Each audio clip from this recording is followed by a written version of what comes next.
Thank you, Tony. So beautiful. Um, Welcome, Hi everybody. guys, greetings. Hi Otto, Ismail, how are you? Hi, Mar. Welcome. So glad to have you. We are just beginning. Bonjour de New York. Coming. We are just beginning, and we have a wonderful program in store for us all today, and have already begun last night with the Noongar elders and leaders, Noel Nanup, Richard Wally, Carol Inns, and Colleen Hayward, who Katie and John, who've been working with them in Whadjuk region, Western Australia. Um, and they have been so kind as to hold this together with us. This global forum where close to 2,000 of us are joining together over these 2 days to sense into our emerging future. This is probably the shortest way I can say this. And with probably more complete words, I pass it over to John Stubley, who will link us to what we heard for you this morning in Australia, but for us, I stand in New York on Oscawana Lenape territory, and for us, it was last night, and it was such a beautiful opening last night. So I pass it over to you, John, to bring us in and invite, as many of you are already doing, whether you're in Zoom or in Hopin, or perhaps in YouTube, the places that you are to share with each other where you're from, and just a checking in hello on the land that you may be on our earth together. So passing it over to John. Thank you, Antoinette. Great to be with you again. Hello, everybody. Kai from Whadjuk Noongar country in Western Australia. So I've been asked by Otto and Antoinette to offer a poetic summary of the first block, and I offer this as a humble and imperfect attempt to do justice to what was said this morning. And I definitely urge you to go to the video of the first block and watch directly what the elders and leaders had to say. All words and phrases in this piece come directly from them, Dr. Noel Nanup, Dr. Richard Wally, Professor Emeritus Colleen Hayward, and Carol Innes, as well as Otto, Antoinette, Katie, Olaf, and other participants. I've selected and arranged these quotes in this form, and Carol Innes, one of the leaders, has asked me to read it to you now. Thank you for calling us in such a way. What an awesome opportunity to share together. Looking forward to what might transpire. The Spirit will guide us through our time. We were born for this, so let's embrace it. There will be a greater beneficiary when we complete our task. I echo Noel. 2,000 of us joining Zoom, hopping in this village. An answer to the call of what we're born for, what we're called to. The 8th fire prophecy where all our nations come together, a global fire, a full session at the threshold of an era with massive change activated. The collapse of inner walls, ecosystems breathing, seeing shadows, light and shadow, genocide, colonialism, industrial economy, 3 major divides. Where can we look for inspiration? Golden threads, from divide and conquer to caring for everything. We have this incredible opportunity now. Our inspiration comes from the Spirit. Filled by a good spirit, we have to be humble. Sit with us, guide us. This one chance in history that's been presented to us. As everything reaches a crescendo, we have to walk backwards to the future. We can't bear to see all the things coming at us from the front. We see the lineage going back. The shadow has always been there, and we need not concern ourselves with that, because you don't get a shadow unless there's light. We concentrate on the light, and it moves not just slowly, nothing travels as fast as light. Allegorical narrative. We are going to the future. Science says 80,000 years. We know it is longer. creating a whole new dreaming for ourselves. The old one, we've parked back there. That belongs to those born and connected to it. The new one belongs to those who are born and connected to it. It's about the collective. We must make sure the old people did not live for nothing. They can give us the inspiration to go forward. We remember the social order, governance model, totemic system, 6-season cycle. Danju Dabakan, together, steady, steady. New songs, new dance, whole new understanding of each other. Totems that see. When they see and they're your totem, you see what they see. Our DNA is in everything. Water is sacred. It's alive and moving all the time. Whales circling off the coastline, visiting the globe. Endless connection, physical and spiritual connection. We have to make change in our own patch, and we're doing that. Parallel the thoughts, aspiration, the desires, the love of all humankind. That's where we're going. We learn very slowly. Our culture is based on deciphering codes. Simple codes, complex to decipher, under one big campfire, son and mother. We stand between shadow and light, and we look towards both. We are part of creating shadows as well. Look at the shadows and how we can control them. Every person has a place, people, purpose. The purpose is found in the collective and individual challenge. Empower local leaders. Knowledge is not far away, it is also within your reach. 4 stages of speaking: spoken about, spoken to, spoken for, before you get to speak. Colonized people, now getting to speak. The challenge for the non-Indigenous is to listen and act. Responsible internally before responsible externally. Sound and silence. Failure to recognise that silence is part of the conversation. Non-Indigenous Australia rushes to fill the silence. If you stand still and listen, what you hear is the land. I like the silence. What would the world sound like if we travelled the globe with Indigenous music? Is there almost an anthem that could be built out of it? Connect with and be a part of. What was before? Who was before? Why would any of us choose ignorance and disconnection when the opposite is possible? A common silence. Local going global, global coming local, the colonisation of the world, the generosity of the old people, how much we could have learnt together and it never happened. Look up from the phones and see and listen. I'm really pained today. The strength inside each of us to speak up, stand strong, recognise the people who walked before us. We are talking for ourselves, honouring the past, looking forward to the future we need to create together. We can't keep destroying what was so beautifully created.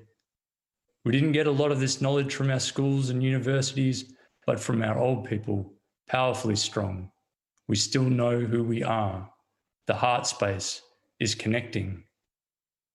A path like no other. Look into rather than out. It's about humanity. I think it's the time, this generation, our time, will make a change. Listen with our hearts. Perhaps there is a word or phrase. What do you need to remember walking backwards? Silence, listen, love, connection. Light is moving faster than the shadows on a threshold. Magic, mystery, value of the elders. From grey to great, bolder, not just older, greatest resource within the human realm, our elders. We live in a very special time, gesture of gratitude, of bowing. In closing, Bunak for the males, the larvae into moth, humility of the moth.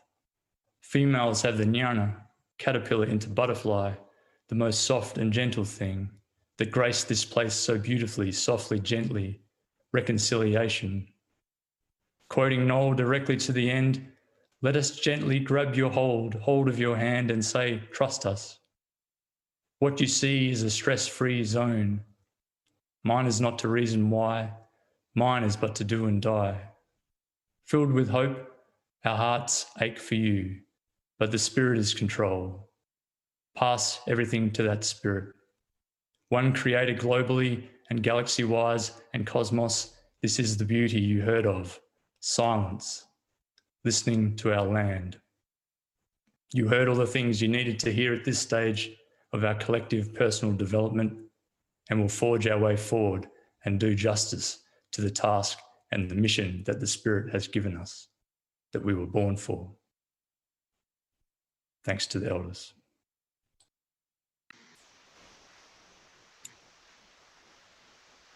Thanks to the elders and leaders. And thank you, John, for bringing this in. Thank you to Carol for inviting me to share it. What incredible words to be holding and carrying us as we move into our time together today, the time that we're holding these 2 days for the massive activation of what we are moving forward together with. We are coming together at the end of the GAIA Journey, or what may be the beginning in many ways. And that GAIA Journey was a direct response to the global pandemic that we have been experiencing. It was a movement for us to pause, see, and sense what is going on in our world. And many of us came up with much that we needed to work on internally, personally, interpersonally. And now as we move into this global forum, we look to how might we do that institutionally? How might we bring that into our systems in our world? And as John just reminded us, many things. One of the things is that we live in a special time. And Melanie Goodchild from Turtle Island Institute and the Anishinaabe tribe in community in Ontario, she said, our task is to bring our world back to balance. So as we build that responsibility internally, we now look to what is our responsibility to hold. So we asked a number, actually Stephen Day asked a number of our community members and team members to really share with us what this is about for them. And created a beautiful little video piece that we will share with you now to really tune into the purpose of our time together.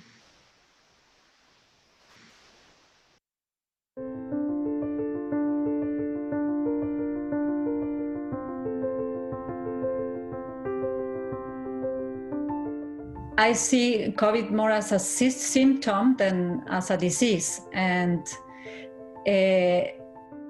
this symptom is there, it's arising, it's hitting the surface because the real disease was already there. For me, this journey of GAIA has been the world's awakening to the fact that perhaps we've been in denial, that we're actually in crisis, that we're in a repeated human crisis. I think one significant moment of awakening for us is now realizing that actually cities don't have that regenerative means of getting our food supplies. I feel like this increasing deepened chasm between China and the rest of the world. And I felt, it's like all dimensional, right? Not just the ideology like we always knew, but like the supply chain now, and education system, and technology, infrastructure, everything, right? So what does that mean? The people who always have a lot of energy and a lot of knowledges, but now when we faced with this global crisis, we understand that we don't know anything. And we don't know what we should feel or what we should know, and we don't have answers. We are collectively together confronting this moment of crisis. So this crisis made that societal divide visible. It made racism visible. It made caste system visible. It made failure of governments all across the world to take care of well-being of citizens, of their health, and especially of those who suffer the most. So it has made all of that visible. And it has also made visible goodness in hearts of people. Middle class coming together across India to support this. But is that enough? And that's the question we need to ask. In Russian people, we have a really big heart, and I think we can see it around the world, how people can support each other in a very difficult situation. Humanity has never been so connected before in the whole history of humanity that, I mean, you are in one part of the world, I'm in another, we are in different parts of the world, we are all connected, we can... What I'm seeing in the world and through GAIA is that we've started to grow this community of people that are seeing and feeling and leading conversations in a very intentional way. How might we amplify this way of seeing, this way of understanding, this way of being aware of the invisibles? So how can we be truly inclusive and regenerative? How can we embody that for the world and for the humanity going forward?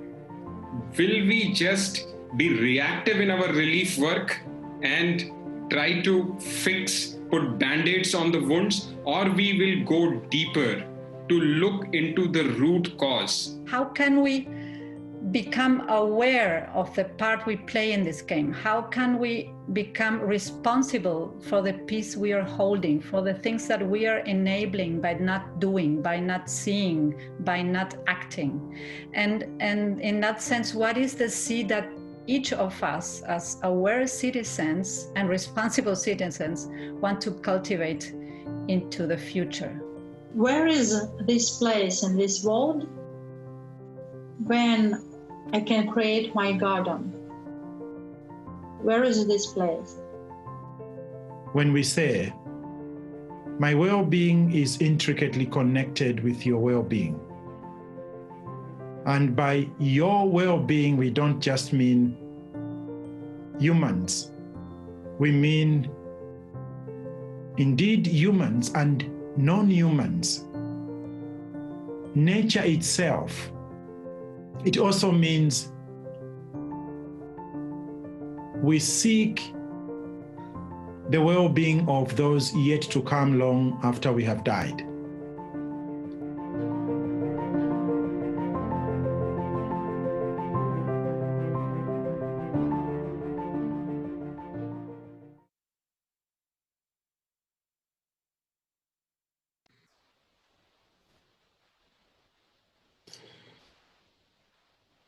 Thank you.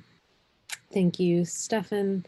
Thank you to all of the incredible team members who have been working to make this happen, not just for us, but all together, to come together to really sense into these questions that have been shared, the questions of our time. So now we will invite you into an intention setting process led by Manish, who you just saw in the video and is also holding us in his part of the world. Manish, over to you. Thank you, Antoinette, and welcome everyone. What a precious and wonderful moment this is, that we all are gathering across the world for learning and for celebrating our humanity. Before we start, I would invite you to arrive fully in our bodies, in this collective gathering, and in this moment. And for which I will guide us through a short awareness practice. So please join me while you are sitting. Feel your feet on the earth, on this Gaia. Just feel the connection we have with earth. And it's the same earth. All of us are connected with the same earth. And slowly take your attention to your back. Feel the back. And with back, the background, where we are coming from, our journeys, our ancestors, and the people who support us.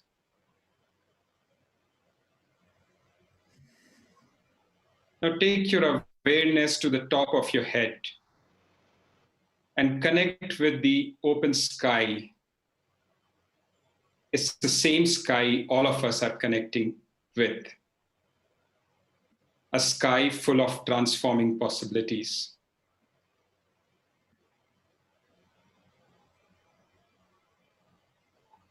And slowly bring your awareness to your shoulders. And imagine a big circle with almost 1,000 people sitting all over the world. A big circle, shoulder to shoulder. Feel that for a moment.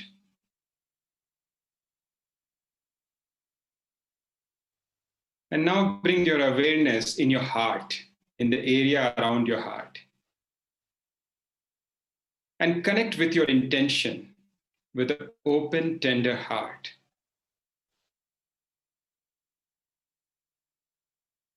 Let it frame into a sentence. What is your intention for this program? For this forum? What intention are you bringing in?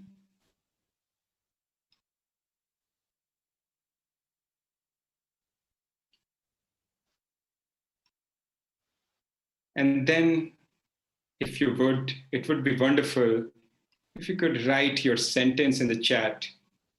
So we all hold your intentions together and weave it as a collective intention with which we open the heart of this forum.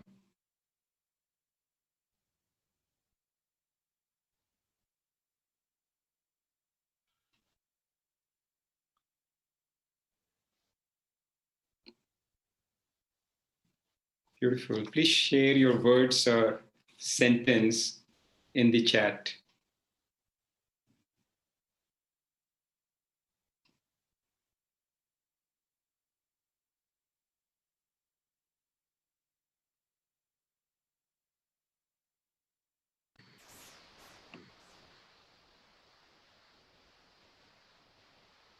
I'll read a few that are coming in. They're so beautiful. Feeling the connections and finding my garden to put my seeds in.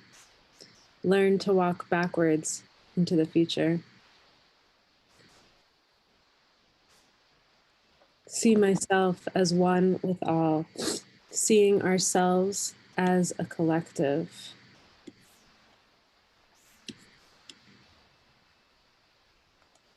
To make my contribution to the journey of the human collective toward oneness.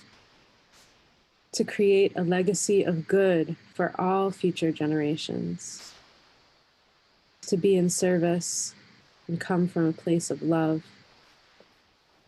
Build something new rather than recovery to what was before. Connection with collective wisdom for creating emerging future together. To dive more into the power of co-creation and make an impact in the world. Thank you all, and thank you, Manish, for sharing this intention practice. Thank you all for sitting with your intentions. And to continue our time together, I invite in Otto Sharma, who has been cultivating years of research and data and an invitation into holding a transformation process, a change process. So thank you, Otto, and thank you for holding these conversations this morning that are seeding our collective community. So Otto, over to you. Thank you, Antoinette, Manish, everyone, good morning, good afternoon, good evening.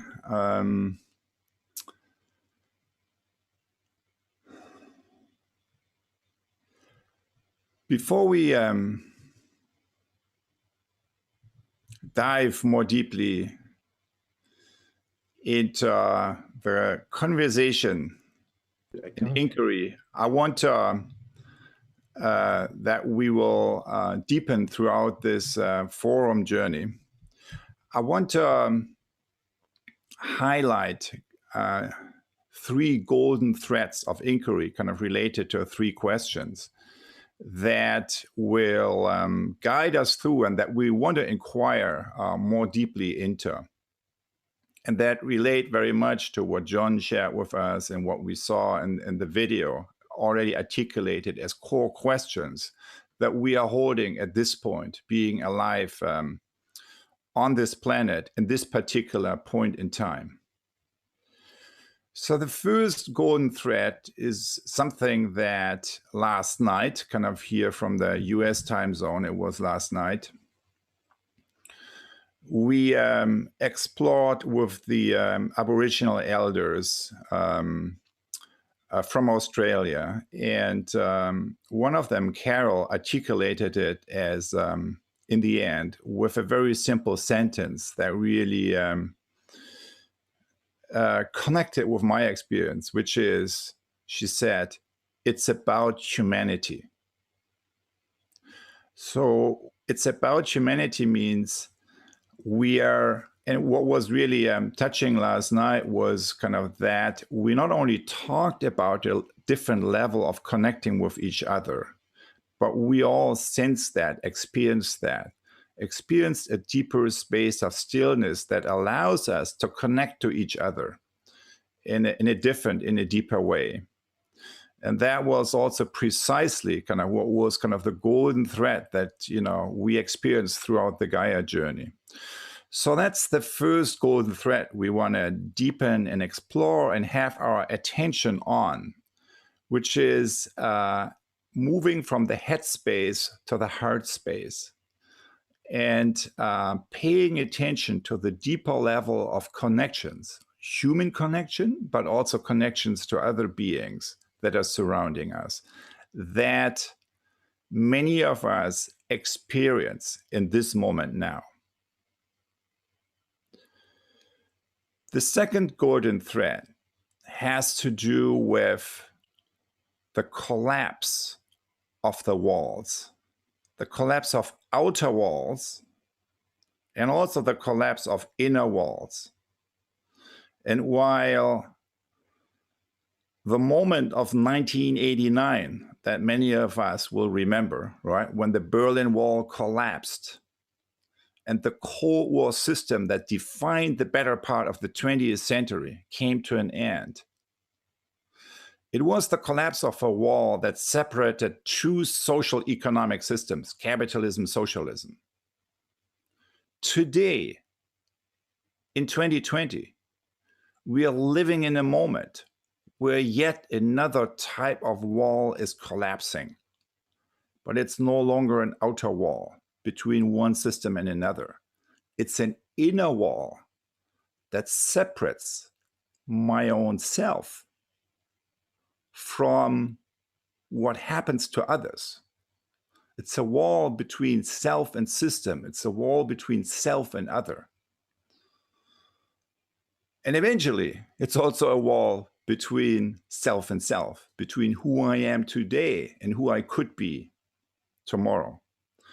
We live in a moment of a seismic shift. In the US and the United States alone, 15 to 26 million people on the streets over the past few weeks.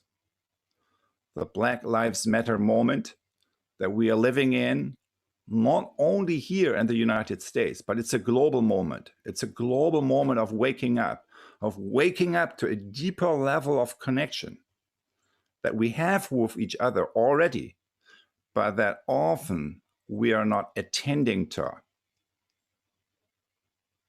in a fully conscious way.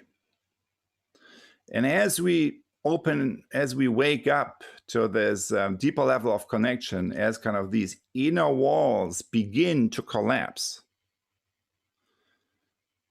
we are seeing our own shadows. And, speaking as a white man from European descent, they're like, of course, we all participate in many shadows, but there are like three very obvious ones that we find in so many places today. And that has to do with, one, the genocide against indigenous people. Two, white supremacy, which is slavery and colonialism. And number three, an industrial economy that is abusing and inflicting violence on nature, on all beings in nature, and just using it as a resource, as a commodity, rather than connecting with it in a more appropriate way. So our job, right? So yes, the walls, I can experience the wall collapsing when I see the incredible killing of George Floyd, 8 minutes, 46 seconds.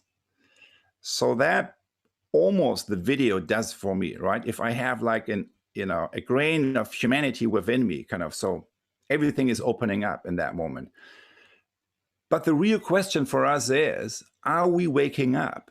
Are we able to bring down these walls in a more sustained way, and really in a way that is allowing us to transform the system that we collectively enact, that keeps enacting this violence, this direct violence, the structural violence, this attentional violence?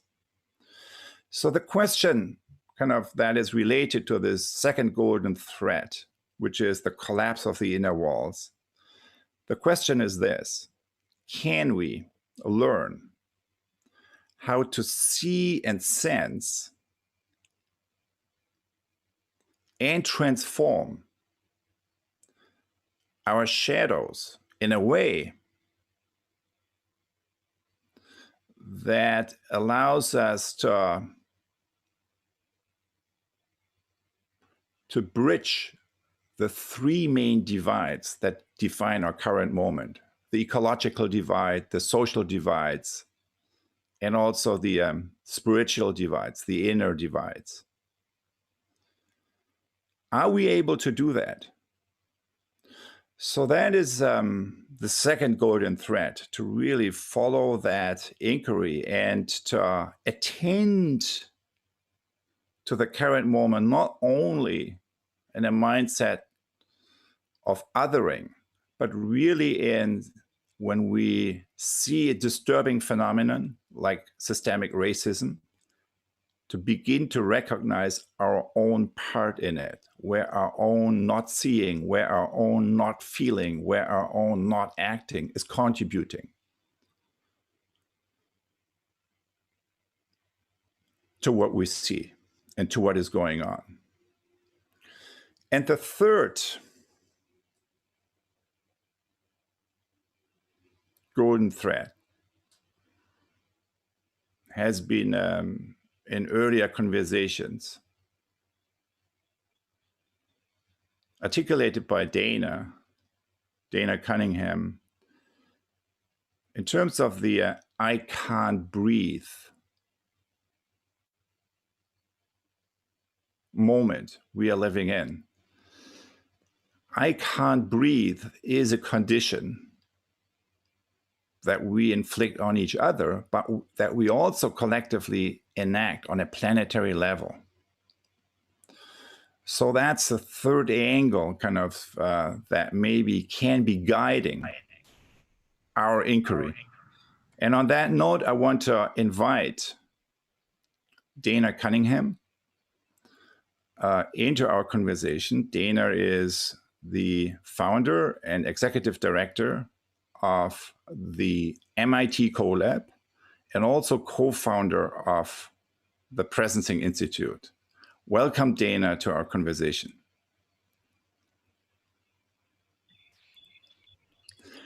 Thank you. Thank you. It's wonderful, just wonderful to be here. I want to just say that it's early in the morning here. I'm standing on unceded land of the Aquinnah, and the beautiful birds have joined me. So you will hear them in the background bringing their song to our conversation. So I wanted to begin by saying that I'm speaking from my own positionality. I'm speaking from the place in the world, the United States, that is experiencing its own tumultuous moment, its own tumultuous reckoning with its racial past. Otto alluded to that in many different ways. But I'm also speaking to you from my positionality as a person who has struggled for years with the rage that my country's history has produced within me, and actually now within my children. So I'm coming to you to talk in part about this violence that for African Americans has been so intense against our bodies and our psyche, so deep that as a people, we've actually embraced a beauty standard of lighter skin that is resulting from a history of rape. It is so deep within us. And you can imagine how that regime of violence engenders a dehumanizing and enables a cop to kneel on George Floyd's neck for 8 minutes and dispassionately watch the life drain out of him. You can imagine that it also spurs violence in ourselves, causing us to turn against ourselves. So I struggled for years with this violence, with the rage that it caused within me. And I learned in my relationships with beloved friends how to open my heart. And I'm now kind of struggling with how to face this moment with an open heart. What does it mean to act with my heart held open, even as the violence of COVID intersects with the violence of police and the violence of poverty and inattention? So I want to talk a little bit about the poverty of inattention, the violence of inattention. And Otto talked about that also. So on one level, the violence of inattention is looking at the high levels of unemployment and preventable disease and failure to teach children, incarceration, poverty, homelessness, illness in Black communities, and to not think that something is wrong with our country. That's a form of intentional violence.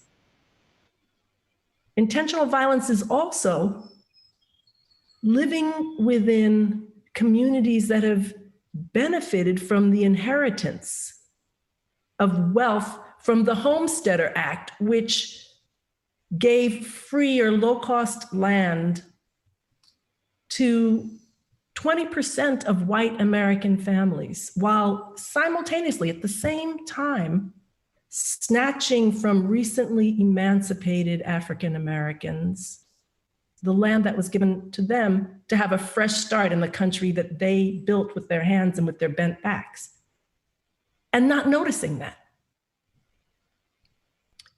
Today, the median Black family has $10 for every $100 of the median white family. So these things are caused by structures of violence upheld by centuries of attentional violence, not noticing the agreements about whose lives matter and whose lives don't matter, and averting the gaze. Averting the gaze as people suffered and died. Otto talked about what stirs within you when you watch that video of George Floyd. And yet I had a lot of white friends ask me, well, how did it feel for me? It must have been terrible for me to watch. And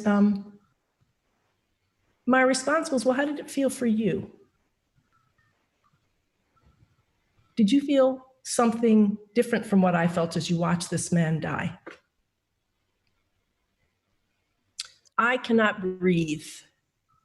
I cannot breathe. It turns out that's actually a pattern in the US in the way in which Black men and women die at the hands of police. I cannot breathe. And so the first step in achieving nonviolence is actually making violence visible, not averting our gaze.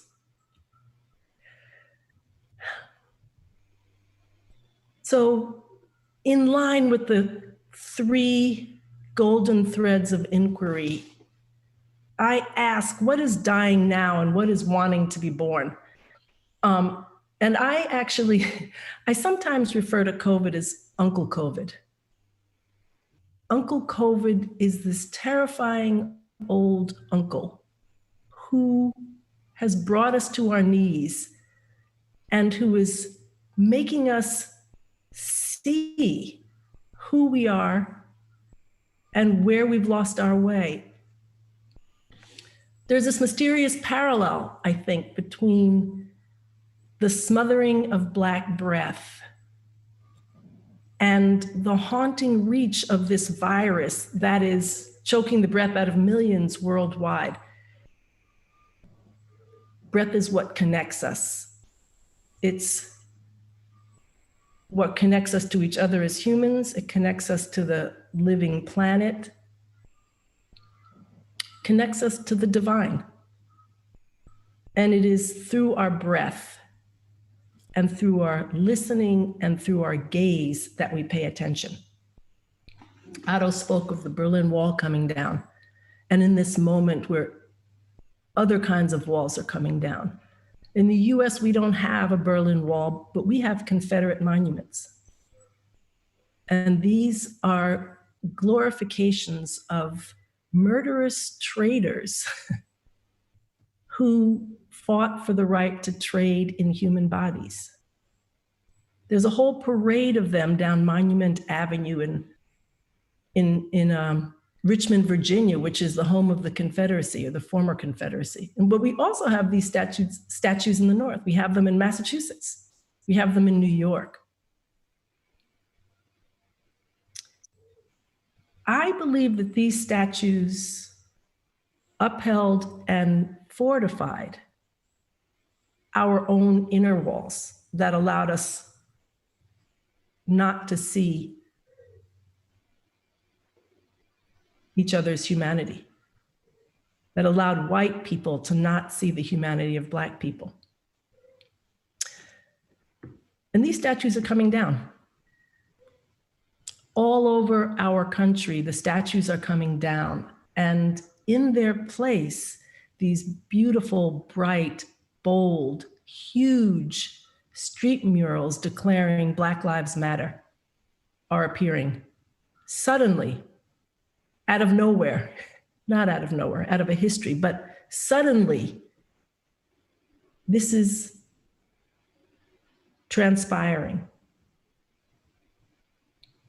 If you had told me that 3 months ago, I would have laughed directly at you.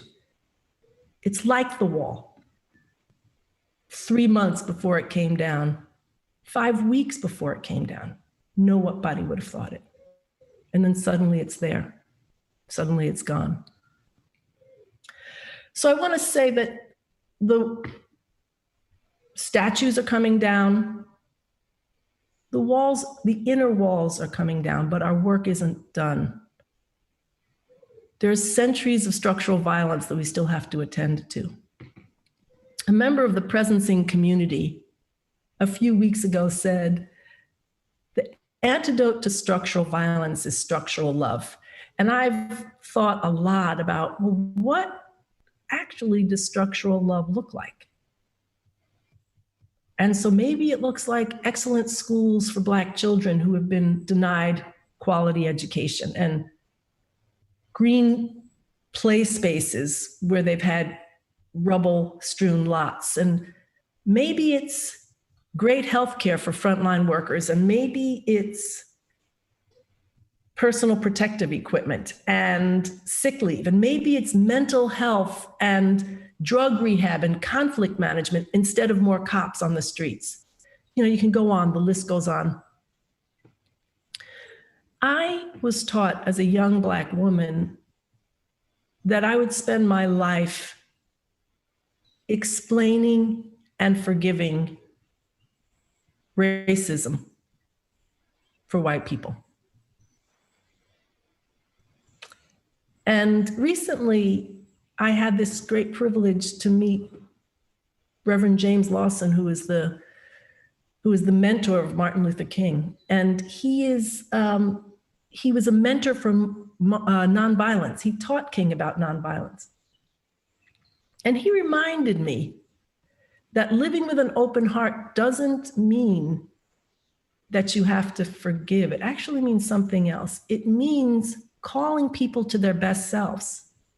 It means exercising a loving kindness that doesn't let them off the hook, exercising a loving kindness that doesn't let myself off the hook. So I want to say that in this moment of great uncertainty, and especially as we as a planet seek a path to recovery from this horrible pandemic,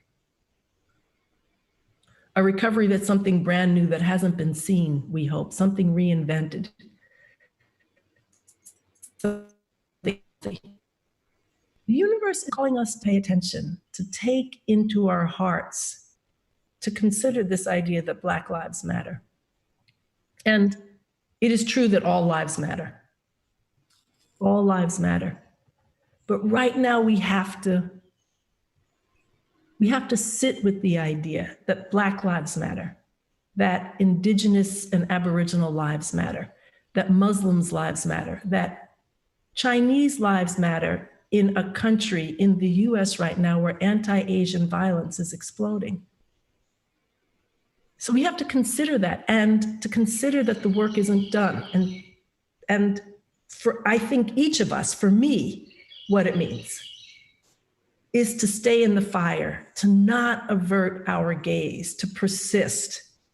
We're being asked to not seek resolution or forgiveness. We're actually being asked to stay within the discomfort, to hold steady.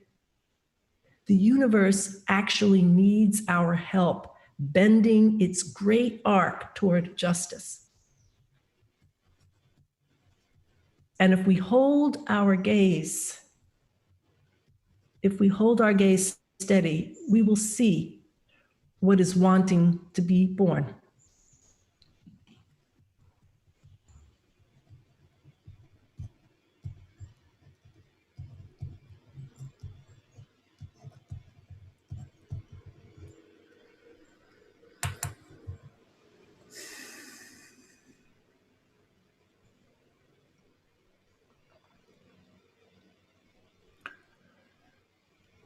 The violence of inattention, not averting the gaze, transforming violence begins with making violence visible.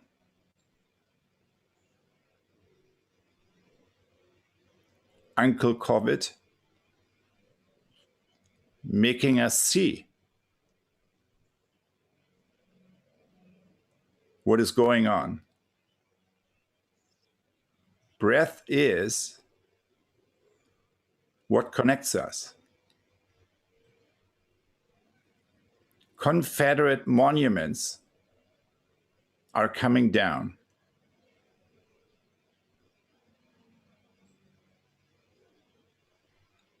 The antidote to structural violence is structural love. Quality education for everyone. Great health care for frontline workers. Calling people towards their best self.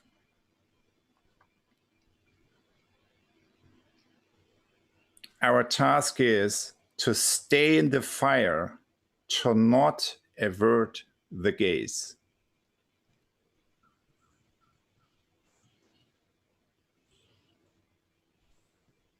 The universe needs our help, bending its great arc towards justice.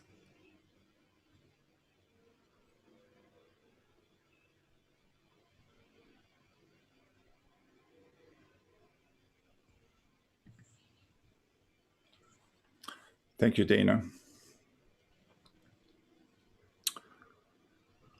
Antoinette.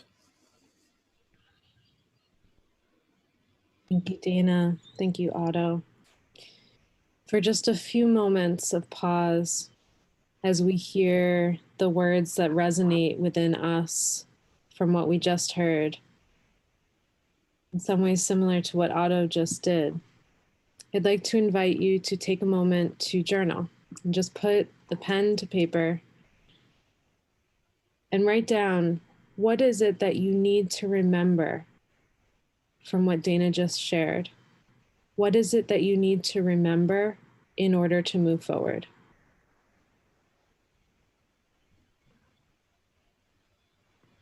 You can write that in your journal, on paper. You could share it in the chat. But just take a couple of minutes.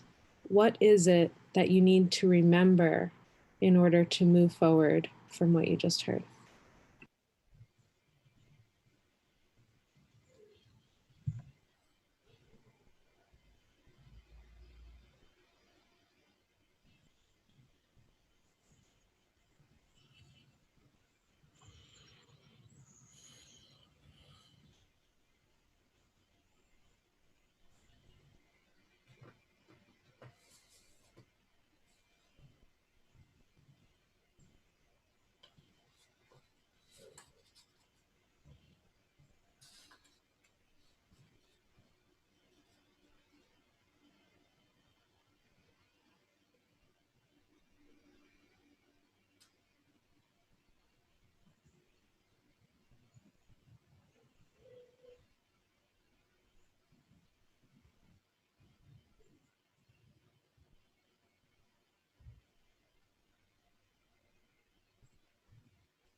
Thank you all for sharing in the chat, for sharing with each other, for taking that moment to stay in the fire together. Thank you, Dayna.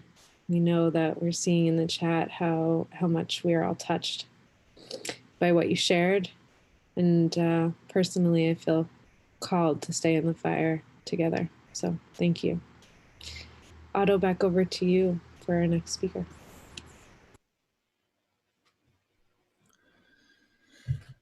Thank you, Antoinette. Thank you, Dayna.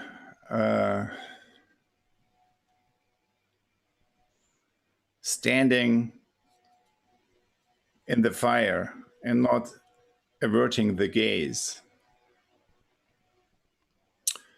comes with the question, how do we actually, the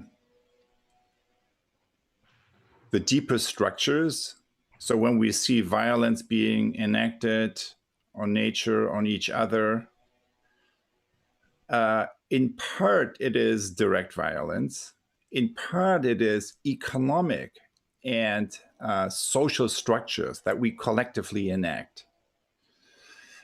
And in terms of the structural violence and the question, what might structural love be, that is Dayna has been asking, they're like that question, you know, if we drill down on that question, is really can be translated into 2 or 3 main sub-questions. One is, how do we reinvent and regenerate our economy in a way that it's creating well-being and prosperity for all, not only all humans, but all beings on the planet?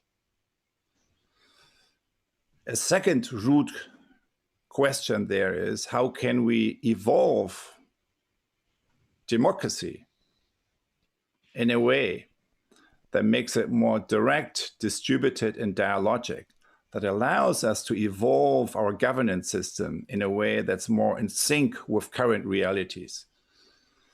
And a third root question there has to do with reimagine and reshape our educational systems, the way Dayna was indicating, with giving access to quality education for everyone.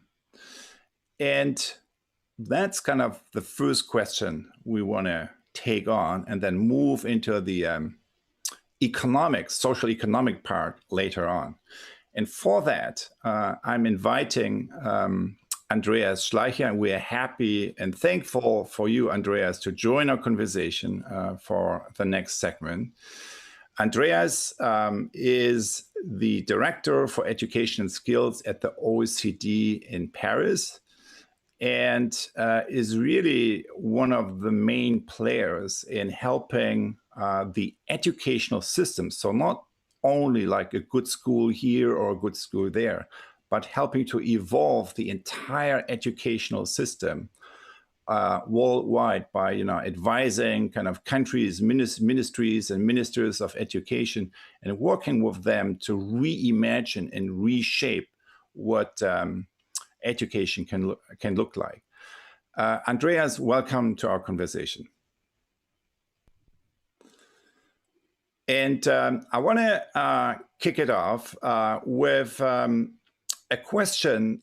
So given kind of your many years of work and the front line of this work, and given that, you know, you're also working with a group of leading countries like Finland and other ones kind of who are at the front line of, you know, transforming education into this direction, what is it actually that you have been learning? So in terms of how is it actually in a moment where AI is really disrupting not only education, but all of society, and in a moment where, you know, as a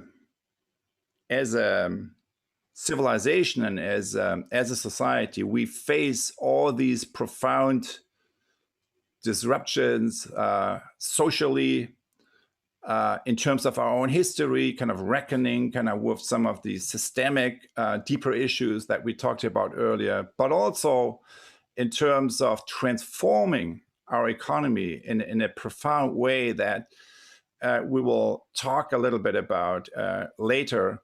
What is it that you have been learning, and where do you also see examples kind of where education and learning is being reimagined and reshaped in a way that could lead us into the direction that Dayna was talking about?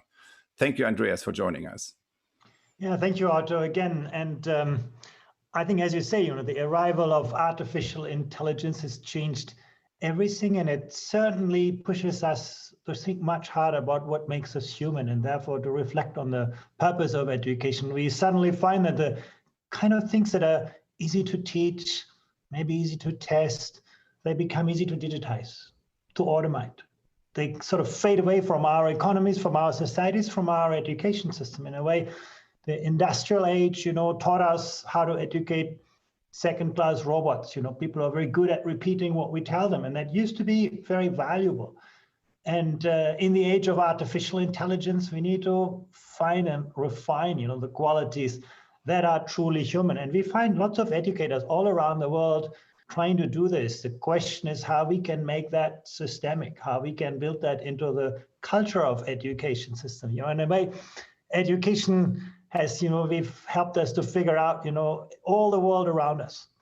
It has allowed us to discover the most distant planets, but it actually has taught us very little about ourselves, our own minds, our own hearts. And I think in this time, when artificial intelligence is taking over this outer world's positioning ourselves, I think becomes incredibly important. It's about curiosity. How do you open your mind? It's about, empathy. How do you open your heart? And it's also about our capacity to mobilize cognitive, social, and emotional resources. In the past, learners were passive consumers of educational content. Today, they need to be active agents. This idea of agency, of activity, of active learning processes is so important. Education is no longer just about teaching people something. It's about helping them develop a sort of reliable compass and also the tools to navigate with confidence through this world that is increasingly volatile, complex, ambiguous, and so on. And I think this concept of a compass, if you think about, artificial intelligence, we don't need to be afraid of it. It is just a magic, it's not a magic power. It's just a giant accelerator, a giant amplifier. But it amplifies, good ideas, good practice, and it amplifies bad ideas and bad practice. As a teacher, it can help you personalize learning experiences, but it also can, reinforce your stereotypes. So what it means is that this human capacity to position yourself, to find out, what is good and bad, right and wrong, is becoming more important. And as a teacher, what we see today is, and the COVID crisis is a perfect example. If you had spoon-fed your students and they learned little chunks and bits because you told them to do so, suddenly, when they're at home, they're out of your radar. You do not reach them anymore. If you taught your students, to learn how to learn, to an interest and the curiosity in new things, to actually set their own learning goals, if you give them the right environment, the ecosystem around them to support them in their learning, for them, maybe this COVID crisis has been liberating and exciting. Suddenly they can sort of manage their own learning process. So I think it's a good illustration how this is, and I was actually struck when Dayna talked about this dehumanizing experiences that we have. That's in a way what we have done in education too. We have commodified educational experiences. Now we have made students, consumers. We have made teachers and school service providers. We've made parents, clients, and we've taken the heart out of education, which is the relational experience. Now, education is never transaction. It's always relation. The teacher, the subject that you liked best in primary school had probably more to do with the teacher than the intrinsic features of, what you were learning. And I think bringing that back is so crucial. And again, I must say, in this COVID crisis, we have seen probably more transformation in education than in 20 years before, social transformation, technological transformation in education. I think many people have realized, what is the heart of education and are working towards this. We have seen teachers in government and schools working together in ways we haven't seen before. We have seen teachers not only exercising professional autonomy, but also embracing a more collaborative culture. So I can see all the downsides, all the problems, all the challenges of the current moment, but I also see that actually there is a lot of transformation underway. So I want to jump in here and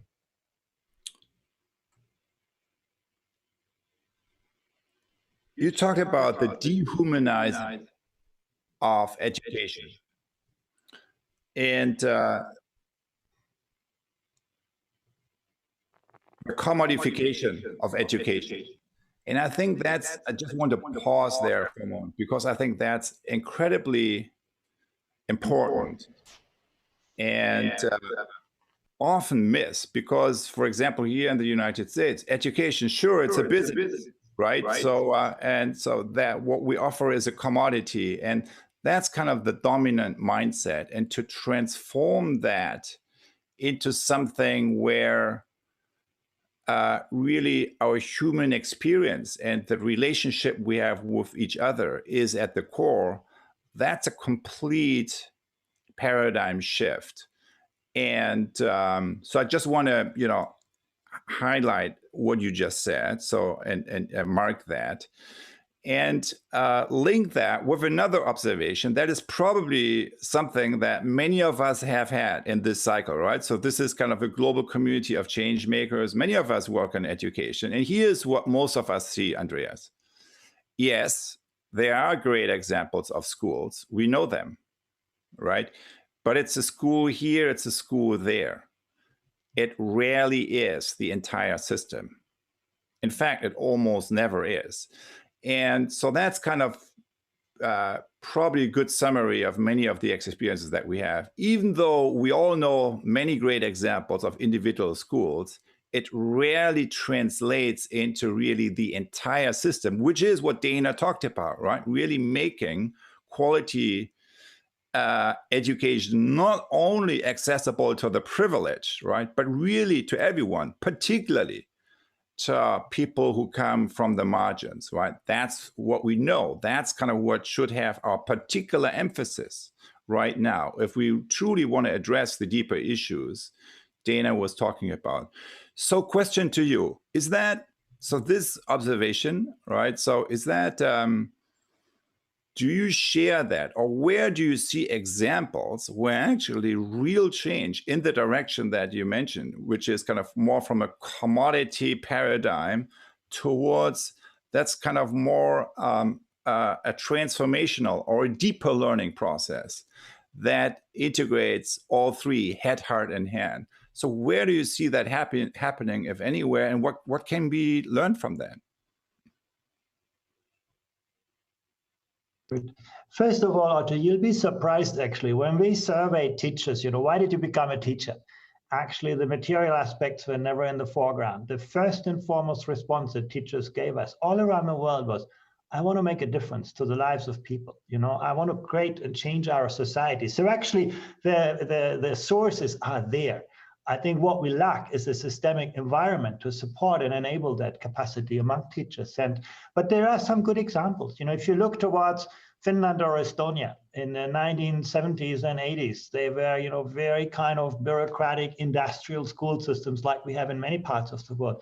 They were able to transform this. They changed the work organization. They gave teachers more space. They connected teachers. They created a teaching profession where teachers are not just, instructors in the classroom, but where they are also researchers, designers of innovative learning environments, where they own their professional standards. And suddenly you have a different education system. You have and surprise, surprise, in this COVID context, they were very quick to transform because they had people at the front line who were able to make judgments, to able to take initiative, to take responsibility.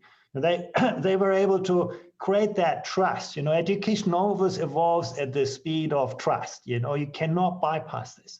And they were able because, people were trusting students, people were trusting teachers, people were trusting schools and the system. Policymakers were doing what they were saying, so teachers would actually be relying. When there was guidance, they would know it's going to count tomorrow. It is very hard. I mean, there are not so many good examples, I must say. It's very hard to do. And part of it is that education systems are inherently conservative social structures. I don't think you'll find anything more conservative than this. And one must say, sometimes we are part of the problem, not part of the solution. As parents, we get actually very quickly anxious when our children no longer learn things that were very, very important for us, or when they start to learn things that we no longer understand. Teachers are often more likely to teach how they were taught than how they were taught to teach what they know about modern pedagogy, because they take risks, and in a space that doesn't allow them to take risks, they very quickly retrench to the well and established. And as a politician, let's be honest, you can lose your job when things go wrong. You can lose an election when things go wrong, but you're never going to win an election because it just takes time, it takes trust, it takes confidence to translate good ideas in better outcomes. So it is very hard, but I must say, I think there are good systemic examples now. I think systems where we can actually see success on a kind of predictable basis. And I do think what we can rely most on is actually the inherent motivation of teachers all around the world. These people move into their job, not, you know, they know they're not going to become rich. They want to change, you know, society, and they do.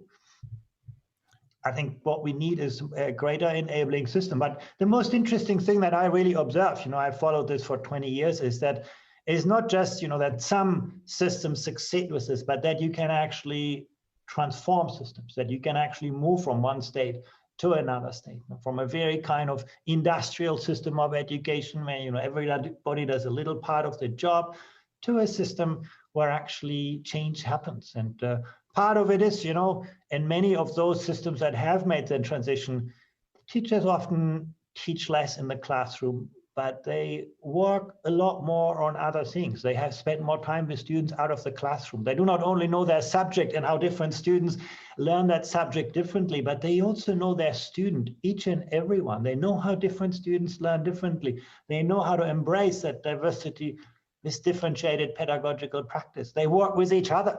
You know, if you look to China today, now teachers are connected. They actually, you know, are observing each other's classroom. They do research programs together. They see themselves as one, and that's why they can transform classroom environments, like in Finland, like in Estonia. So I do think there are good examples, but, you know, what we often focus in education, you know, the typical things, the structures, you know, the class sizes and all of things, they are just, you know, this small visible tip of a huge iceberg. The reason why education systems are so hard to move is the 90% that lie under this radar screen, and that's about the motivations, the fear, the ideas of people. And we're not taking care of that well enough in public policy. But where we do, I think you see change very quickly, and that makes me confident. The last time we talked, Andreas, you also mentioned the Swedish example, right? So what can be learned from the Swedish example in that regard?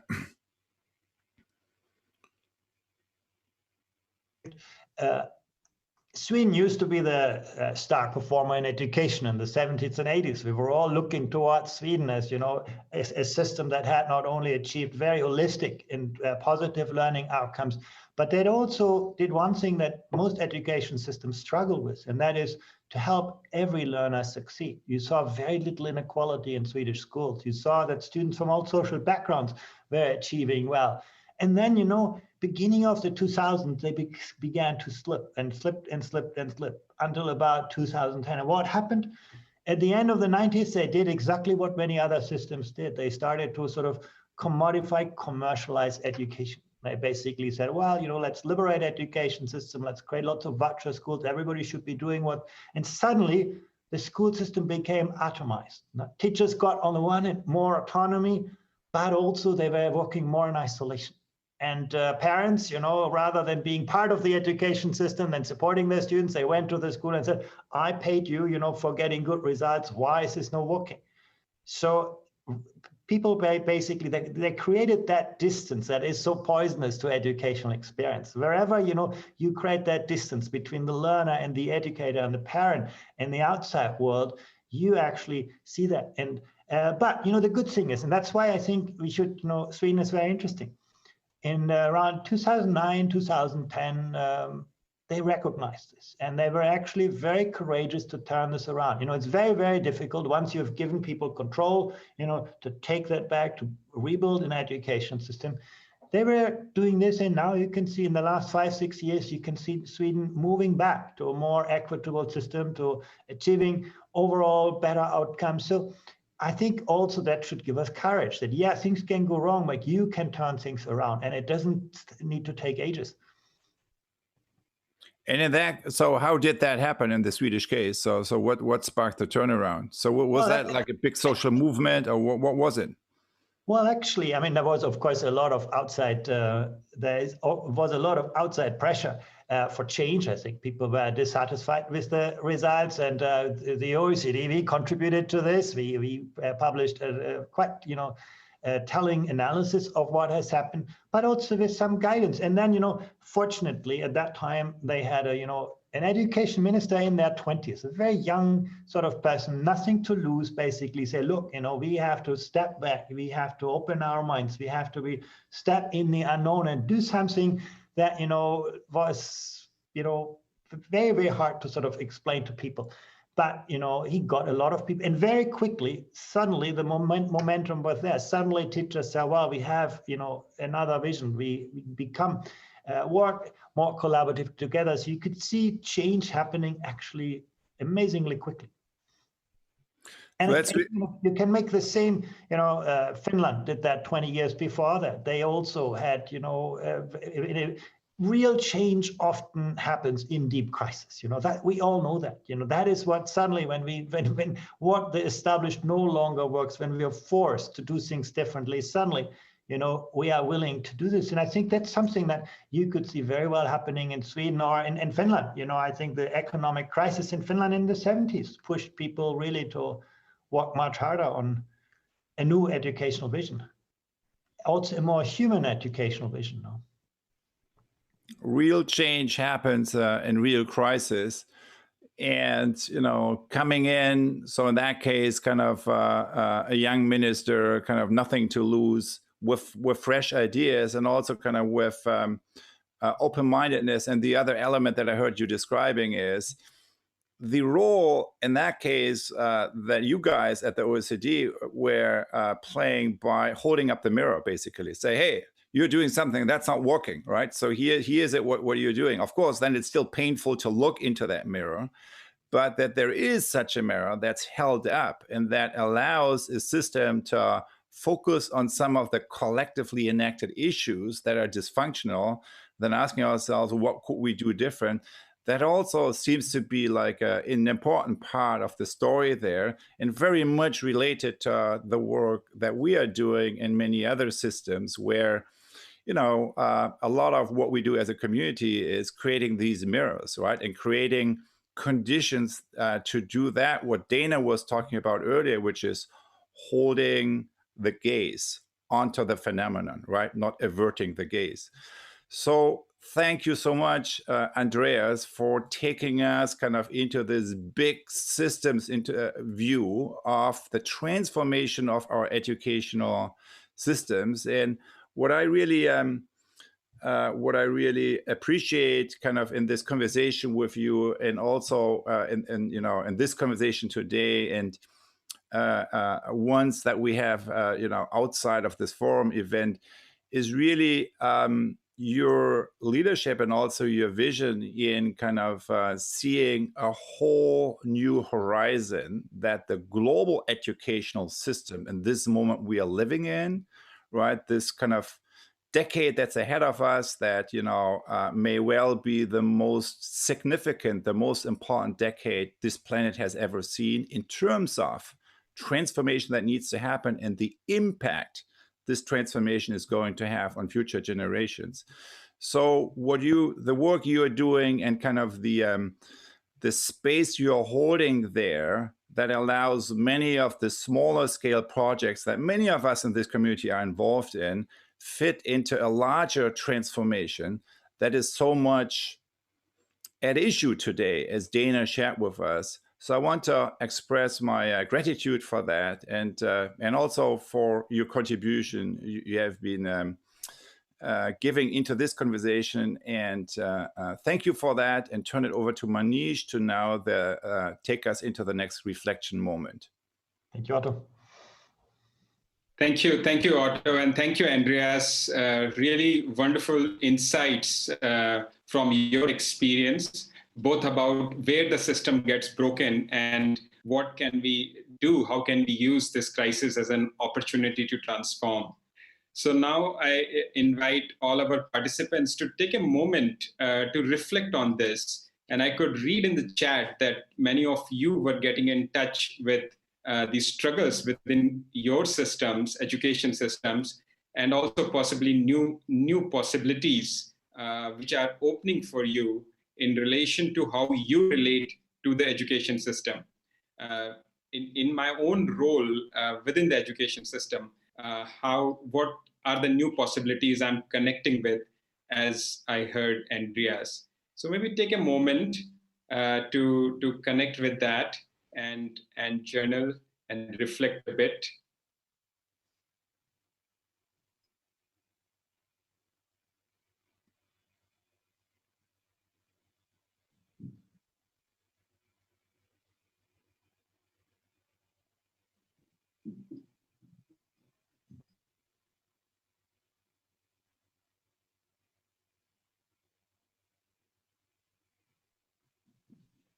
If you will, you can share some of your insights in the chat too.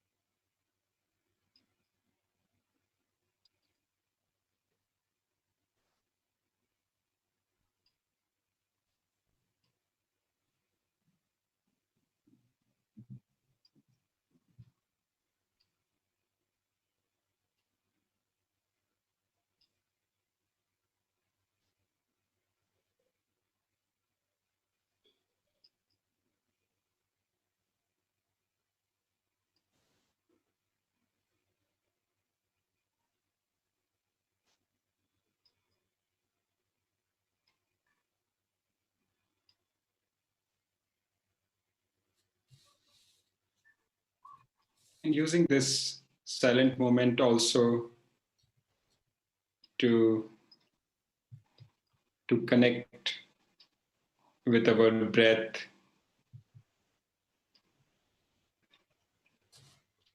To pause for a moment and let the beautiful insights that are emerging land.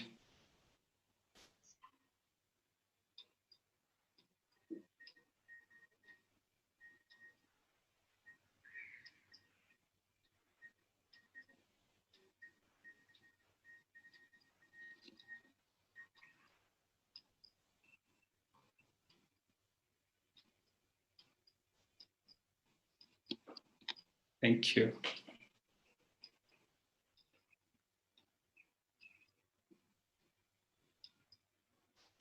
Thank you.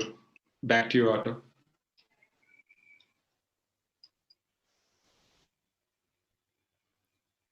Thank you, Manish. So we started our conversation with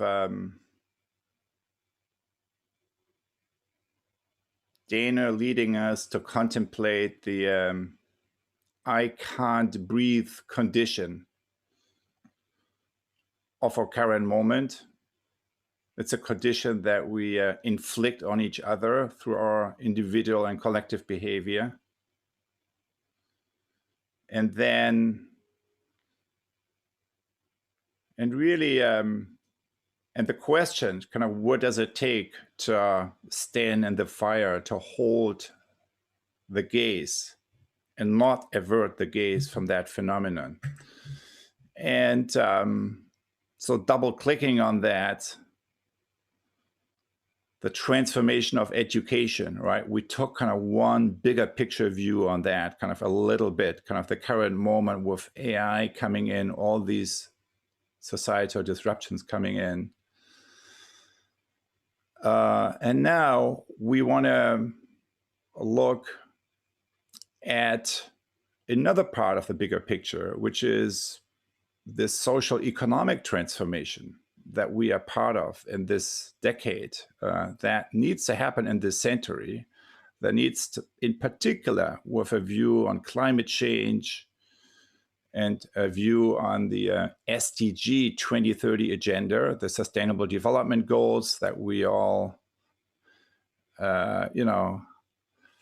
have been deciding to use as a framework for the decade ahead in the UN General Assembly, to make progress on that. And so it's my great pleasure to invite into our conversation Mar, Mar Dieye, the Assistant Secretary General of the United Nations, who is leading the Bureau of Policy and Program Support at the UNDP, the United Nations Development Program. So Mar, welcome to our conversation. I'm going to give us a minute to see if Mar is, he's had some technical difficulties, has been here the whole session and having some technical issues that we're trying to figure out. So I'll give it one more second just to see if he's able to get back in. And if not, what we'll do is actually go to breakouts and then come back and hope to hear from Mar then.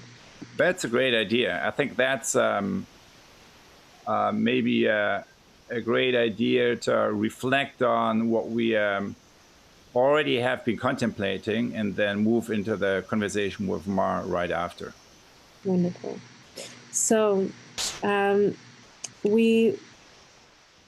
what I'd like to do is encourage us to land in the body before we move into breakouts. So landing in the body requires a number of things, but also not very much at all. So if you can, for a moment, as Manish invited us earlier to do, just feel the feet flat on the ground or as close to the ground as you can, and then feeling the bottoms of the feet connecting to the floor, connecting to the earth. And with that rootedness, feel renewed,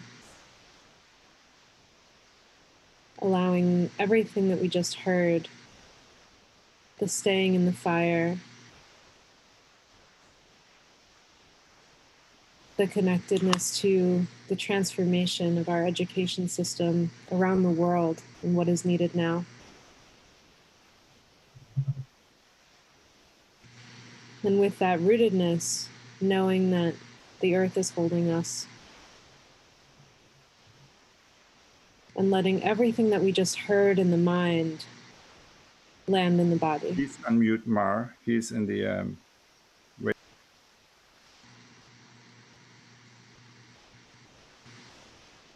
You're just continuing to follow the breath in, following the breath out, and connecting that rooted downward experience and rooting up to the sky, sensing the expansiveness and possibility.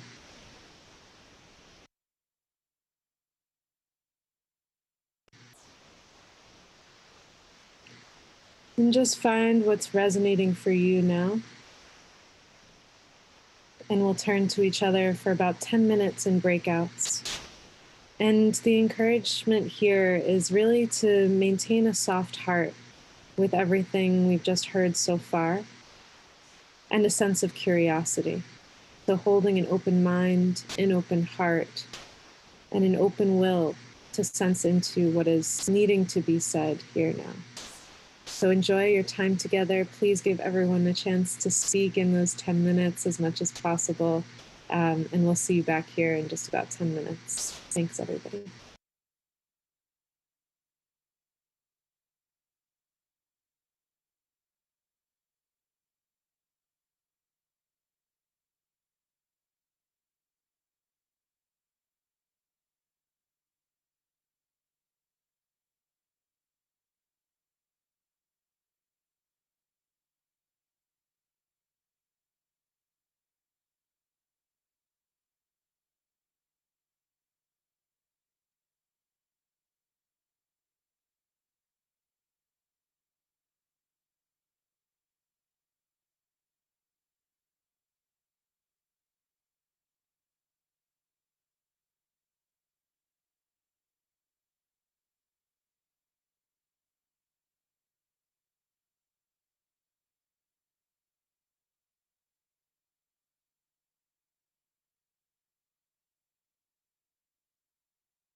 Welcome back, everyone. Thank you all for connecting with each other. If you're watching in Hopin, hopefully you got to connect in the chat there, in the event and the session chat boxes. It's been really fun to see the village emerging there. And I believe we are all back in Zoom now. So thank you for, I know that time is never enough in breakouts, but I hope that you all got to enjoy. And for those of you in Hopin, you can be connecting with each other by just finding each other in the People tab and doing some short video calls if you'd like, or connecting with each other in larger group in the lounge session area. For right now, you can type directly in the chat in Zoom or in Hopin, and just share a little bit of what came up in your breakouts. Maybe there is a statement or just something that really landed for you that you'd like to share in the chat. We will share across the rooms that we have here verbally after we hear from Mar, who is now fully in the Zoom room and we believe technologically ready as well. So as we hear from some of you who are sharing in the chat, I'll send it over to Otto to bring us back into the conversation with Mar.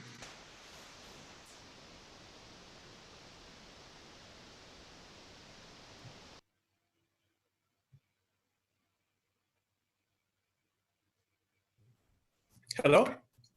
All right. So thank you, Antoinette.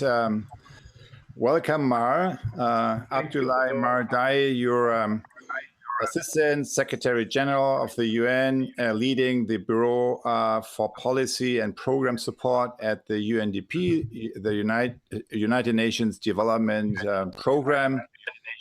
And you have been part already of the entire morning session here. And so, as you know, kind of we are talking about the current moment we are in, the Black Lives Matter moment, the I can't breathe moment, and condition that we live in, that we experience in parts of our communities, that we experience on a planetary level with the climate crisis, that we also probably experience kind of in our various institutional bubbles that sometimes we are part of.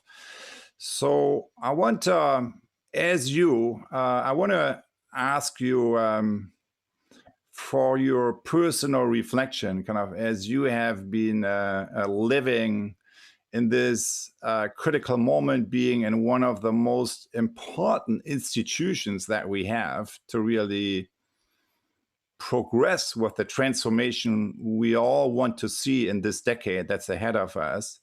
So you're kind of, we just heard from Andreas kind of a view on the transformation of the bigger educational system. And you are at the very heart of another transformation, which is our global governance system, and where we have all the requirement for transformation coming towards us from the future. And we have like it's a set of institutions that's very much shaped really by the past, right? And so you and your leadership team and all the change initiatives around the world you're connected with are right in the midst of that. So from the place where you are, what is it when you kind of lean into the current moment of disruption and the current moment of I can't breathe, the current moment of reckoning with systemic racism and deeper issues around colonialism and so forth? What is it that you see going on, and what has your attention in this moment now, Mar? Thank you for joining us in this conversation.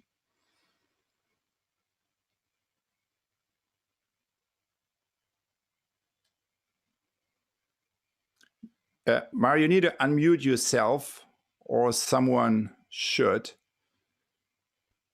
Yes. I did. You hear me now? Fantastic. Now we can hear you. Wonderful.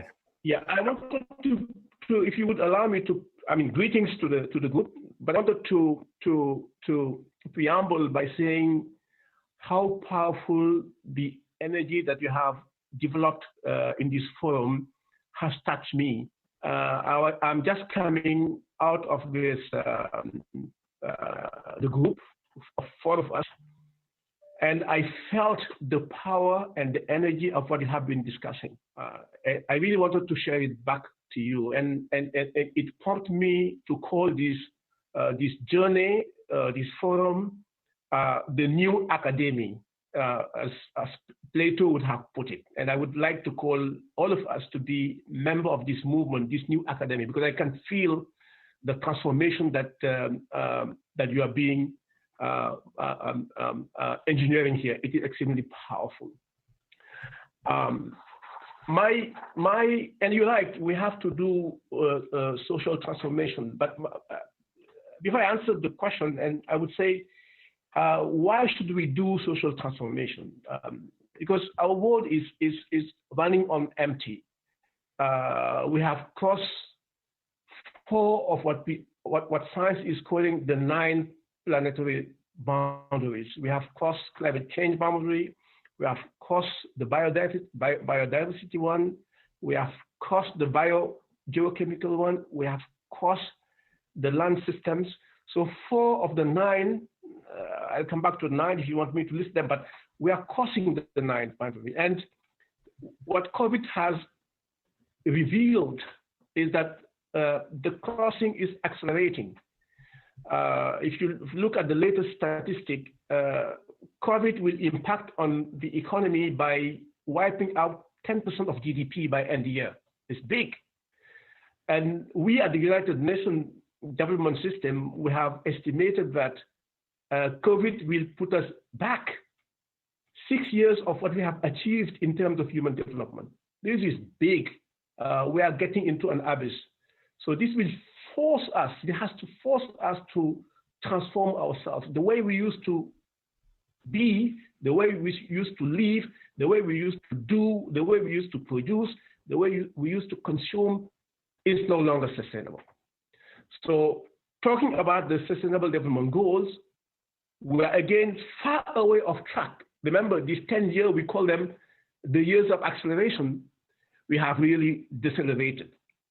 So to go back on track, we need huge transformation. But how do we make that transformation?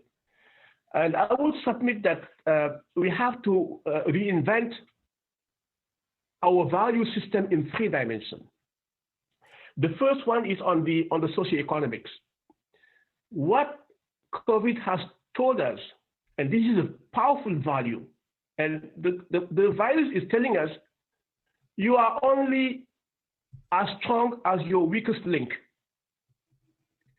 If you don't deal with the virus in Lesotho, you will feel it in Mumbai, you will feel it in Cochabamba, you will feel it in Manhattan.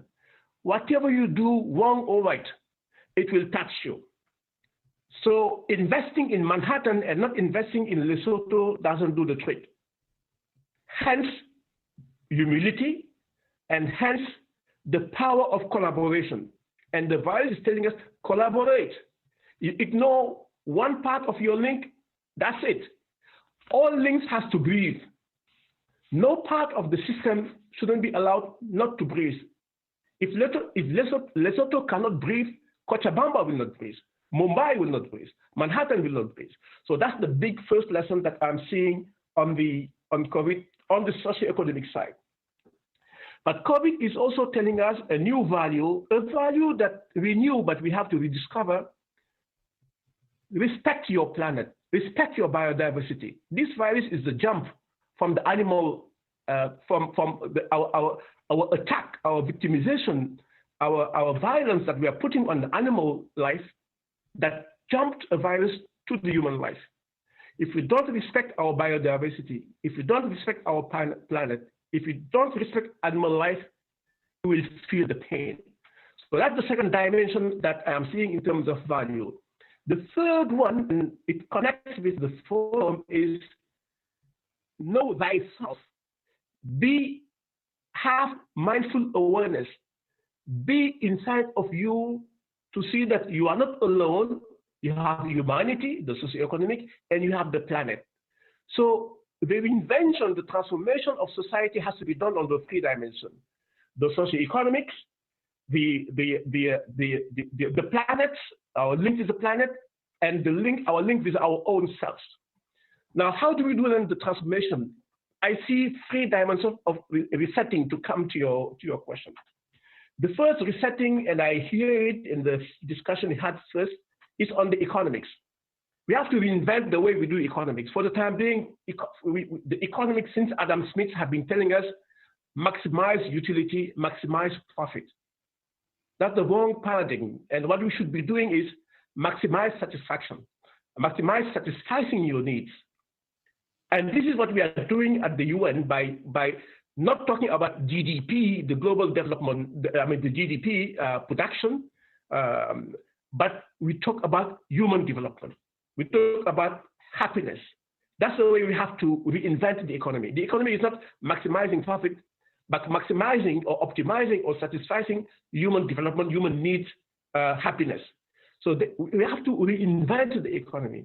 And then an economist called Carl Polanyi, who said that the market economy has the usurpation of our society.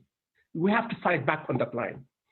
The second resetting I see is on what you have discussed with Andreas, is on education. And I was discussing with my team in the chat room. We got education wrong. We have to go back to Jean-Jacques Rousseau, and I invite you all. I was telling my team that we have to read his famous book named Émile ou de l'éducation. Émile was about education. And Jean-Jacques Rousseau was telling us that education is not just books about books. It's not about filling the mind of the people, of the kids, but teaching the kids how they can be a social being, how they can service community, how they can be part of community. Education is a system. It's the parents, the kids, the teachers, the society. We have to teach kids to be in the society, to breathe the society. But if you narrow them into mind only, that won't be there. It has to be mind, heart, and the hand, this kind of connection. So that's the full being of education. So this resetting on how we do education is extremely important. My third one is on democracy or the institutions. We have the wrong democracy. We have democracy that the UN is celebrating this year its 75th anniversary. But we have institutions 75 years old that are not dealing with the people. I was reading the 19 chapters of the Charter of the United Nations and the 111 articles. You don't see the word citizens, for instance.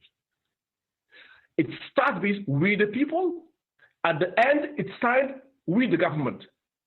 So the government has stolen the spirit of the people. And I was telling the Secretary General, look, we have to revise the Charter of the United Nations.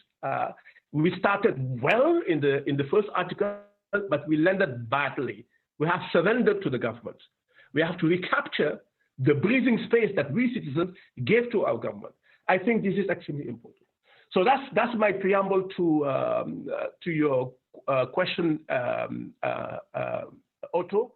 But I'm happy to pursue on the line of how, in my personal life, colonization, because I'm coming from Senegal, a country that was colonized by France, how that colonization I need to deconstruct so that I can be breathing, because I see it constraining me in my breathing space. Over to you. Thank you so much, Mar. So many things resonate with what you said. So just the first thing,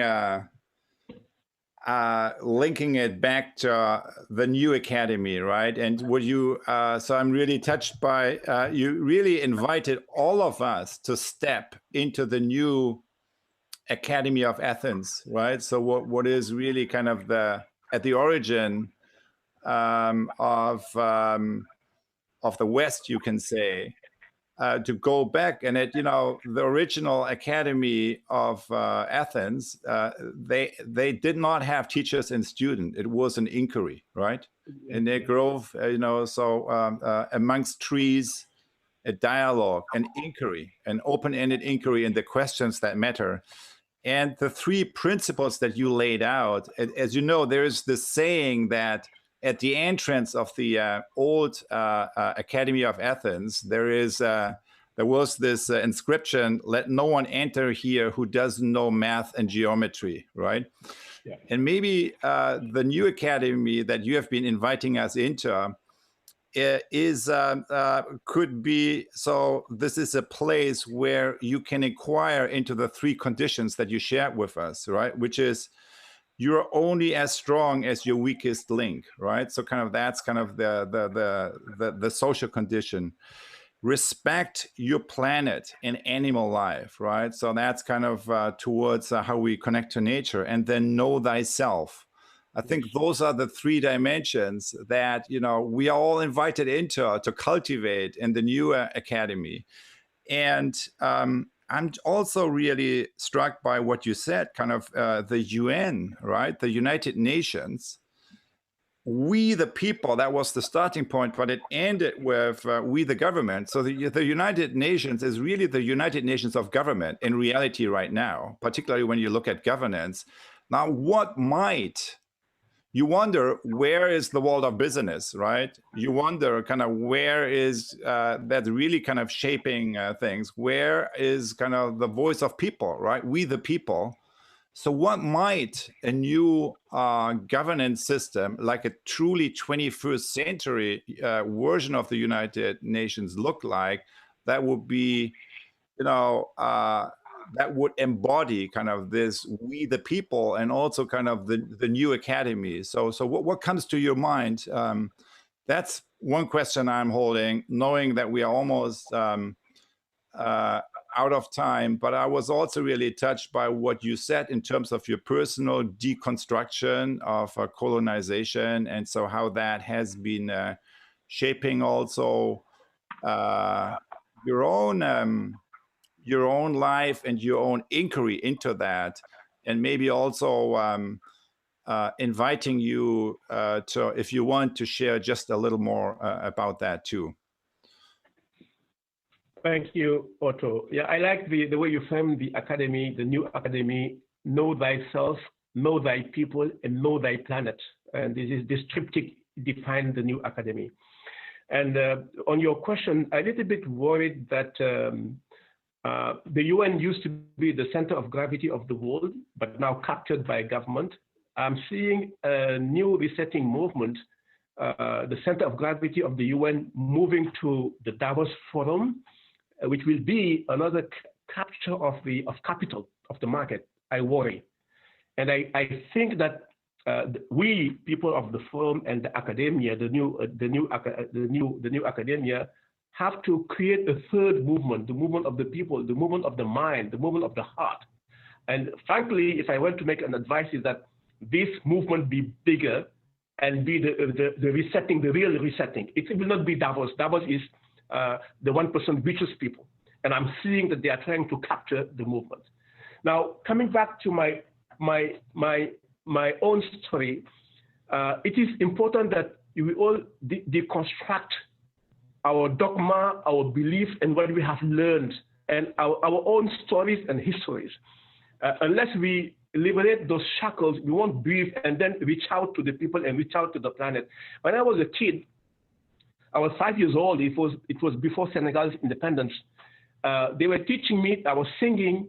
My ancestors are from Gaul. Gaul is the old name of France, and they have blue eyes and blonde hair.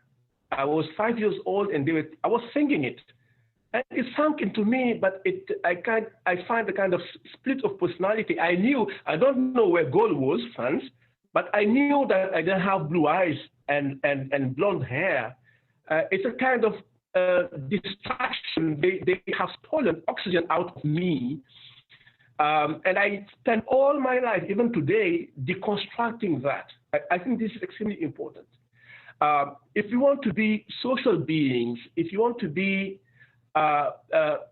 connecting with the beings of the elements, we have to do this kind of deconstruction. And what I've learned, when I go deep inside me, I feel myself liberated from the scars I got when I was 5 years old.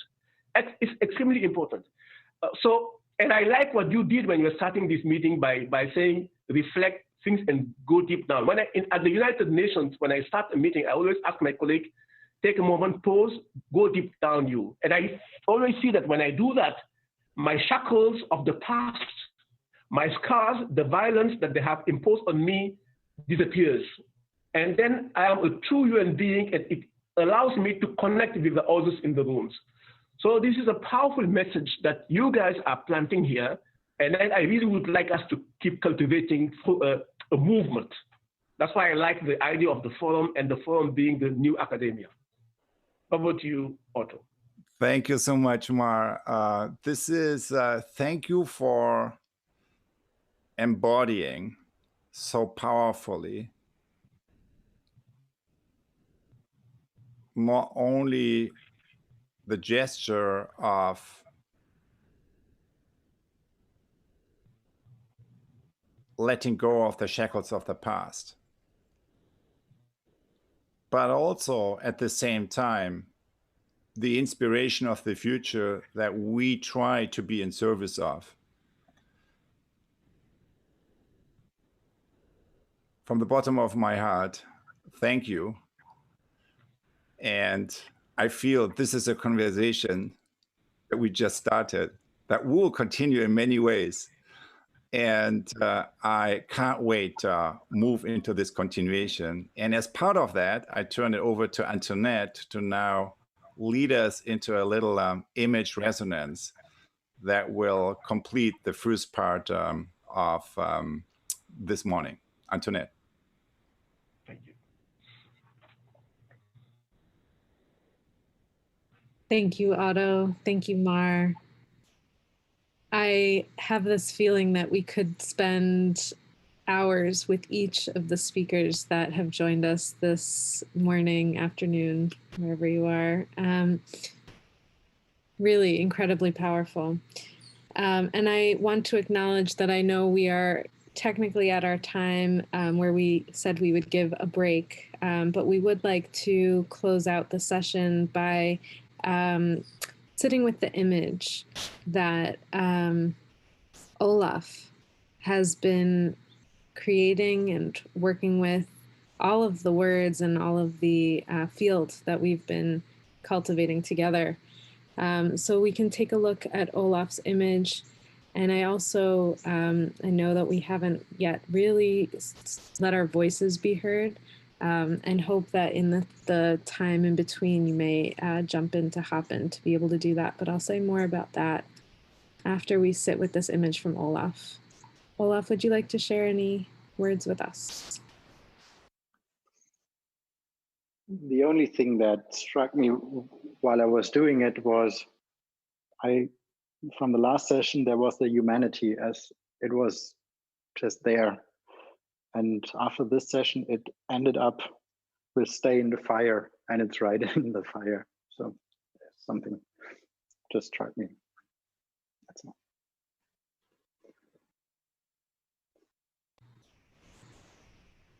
Thank you, Olaf. So the invitation will be to make your screen full screen. So there's a little box at the top of your Zoom, if you're in Zoom, that you can enter full screen and just be with this image fully for a few moments.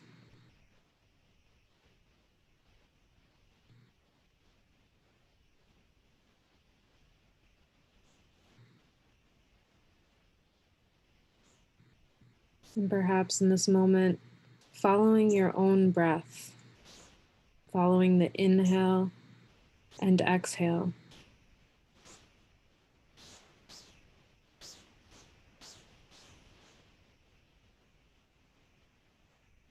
Noticing in this moment of I can't breathe, what you're breathing in, what you're taking in, what you're breathing out, and what is resonating from this image that we see in front of us.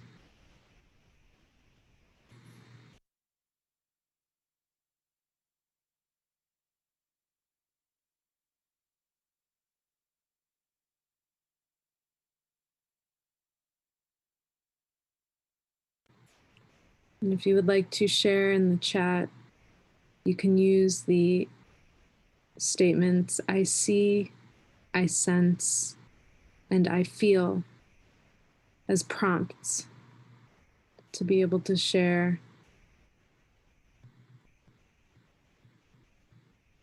within yourself what's resonating, and within this image what is resonating.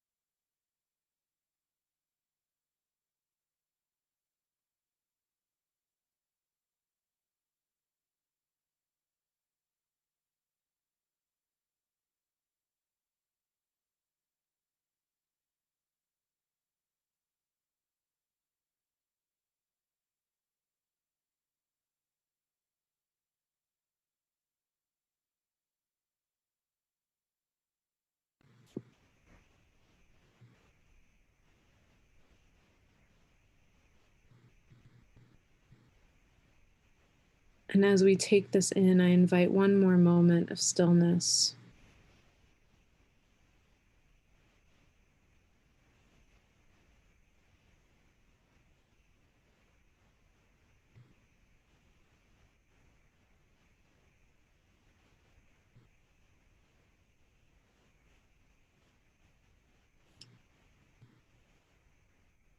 Knowing that Olaf has stayed up with us in his time and will be with us through this entire experience of the 5 sessions.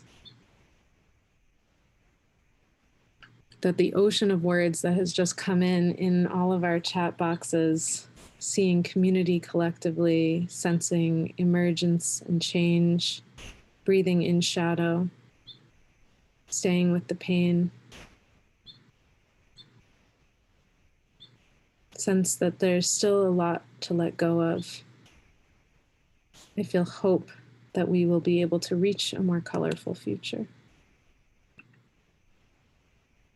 Thank you, Olaf. Thank you, everyone. We will be continuing this resonance practice, and we will be continuing our time together with a few more pieces. And I'd like to just share some of the images that Kelvie has been creating to help guide us on our journey. So last night or this morning, wherever you are, we started with igniting the fire. And we are on this journey of the you, but we are on this journey together of these 2 days that has been seeded by everything you see on the left here. And as we moved from igniting the fire, we just heard some of the transformative possibilities, staying in the fire, staying with what needs to transform. And in just about 20-something minutes, we will move into the signs and seeds of the future. So wherever you are, I invite you to take a few moments. We have 23 minutes before the next session begins.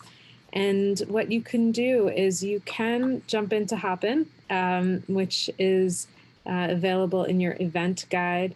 And you can connect with each other in the lounge. You can also use the networking feature. If you're already there, the networking feature allows you to just connect with someone for 2 minutes and have a conversation.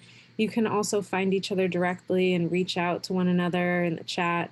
And you can also watch the main stage from there. If you do watch the main stage in Hopin, you wouldn't have the small breakouts that we have in Zoom. And if you'd like to chat with each other, you can use the event tab or the session tab, but you can continue to find each other and continue the conversation because this is really the beginning of this kind of activation. So as you saw in that you process, it's moving into, from this transformative possibilities place into the signs and seeds of the future and what is living within us. What is the big S self? What is needed from that big S self now as we move forward? and that you may just need to sit and reflect yourself. Perhaps Arowana and Julie talk often about the window moment. So going to the window, and perhaps you have an outdoor space, but just going and taking a breath. Perhaps that's what you need right now. So whatever it is that you need over these next 20 minutes or so, please take it and enjoy that. And we will see you back here for the next session, in which we'll hear from 2 more incredible speakers who are in your event guide, and the learning journeys, which if you have not signed up for a learning journey, you will be able to do that in the event guide and find the link for those in the event guide. And we have 13 courageous individuals sharing their stories in the learning journeys in just a little while. So thank you all. Thank you to all of our speakers. Thank you, Otto. Thank you, everyone. Thank you to the incredible team for holding and supporting.